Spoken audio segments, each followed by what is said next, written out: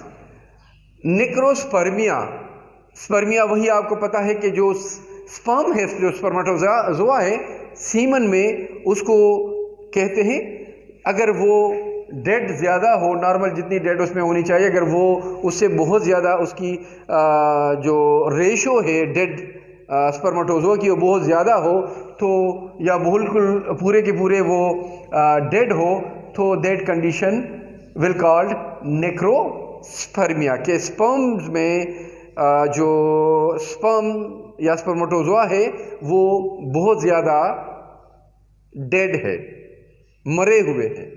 Okay, اب یہاں پر ایک اور لفظ کو دیکھتے ہیں, نیکروسائٹوسس. دیکھیں سائٹو کا لفظ جہاں کہیں بھی آئے گا تو کوئی سیلز کی بات ہوگی, تو یہاں پر بھی نیکرو کا لفظ ڈیتھ کی بات ہے, تو سیلز کی ڈیتھ ہے. اچھا, میں ایک اور بتا دوں کہ پھر وہی SIS ہے, تو یہ پروسیس ہے, وہ پروسیس ہے جہاں پر جو سیلز ہے اس میں موت واقعہ ہوتی ہے, وہ مرتے رہتے ہیں. تو نیکروسائٹوسس والی بات یہاں پر آپ کے ذہن میں ہونی چاہیے. ویورز, یہاں تک بات ہو رہی تھی نیکروسس کی, اب یا نیکرو کی. اب نیکروسس کی ایک اور دو مثالیں یہاں پہ آپ کو بتائی جا رہی ہے کہ مایو نیکروسس, جو مسلز ہیں ان کی جو ٹیشوز ہیں, ان کے جو سیلز ہیں, ان کی ڈیتھ کے لیے مایو نیکروسس کہیں گے. اسی طرح جو آسٹیو نیکروسس ہیں, ٹھیک ہے, یہ بھی جو سیلز ہے, جو بونز ہے, اس کی ڈیتھ ہے, وہاں پہ لیک آف بلڈ سپلائی اس کی بڑی وجہ ہوا کرتی ہے, بلڈ جو ہے وہ نہیں جاتا. تو یہ کنڈیشن آسٹیو نیکروسس, جس کو اے ویسکولر یا اے سیپٹک نیکروسس بھی کہا جاتا ہے, اس ہڈیوں کی مردہ ہونے کو. اسی طرح ایک اور ٹرم یہاں پر آپ کو بتایا جائے, تھرامبو نیکروسس. تھرامبو یا تھرامبوسس ڈیئرز وہ کنڈیشن ہے جس میں بلڈ کلاٹ ہوتی ہے, چاہے وہ بلڈ کلاٹ, بلکہ بلڈ کلاٹ کی وجہ سے یا کسی اور فارن باڈی کی وجہ سے اگر جو بلڈ فلو ہو اس میں رکاوٹ بنے تو دیٹ از تھرامبوسس. تو وہ نیکروسس جس میں جو بلڈ ویسلز ہیں, ان کے جو دیواریں ہیں, اس میں نیکروسس بھی ہوتی ہے, اس کی سیلز وہ اس میں ڈیتھ بھی واقعہ ہوتی ہے, اور ساتھ ساتھ یہاں پر جو بلڈ ہے اس میں کوئی فورن باڈی یا بلڈ کلاٹ کی وجہ سے رکاوٹ بھی ہوا کرتی ہے. ویورز, یہ سمپل سی تھی, لیکن یہ ہے کہ جتنے بھی سمپل ہو, محنت کی ضرورت ہوتی ہے, دیکھنے کی ضرورت ہوتی ہے, بار بار دیکھنے کی ضرورت ہوتی ہے, تاکہ یہ پورے طریقے سے ذہن نشین ہو سکے. نوٹس بنا لیا کرے تو اور بھی زبردست بات ہوگی. صرف دیکھنے سے نہیں, سیکھنے سے, یاد کرنے سے کام چلے گا. اللہ خوش رکھے. اللہ حافظ.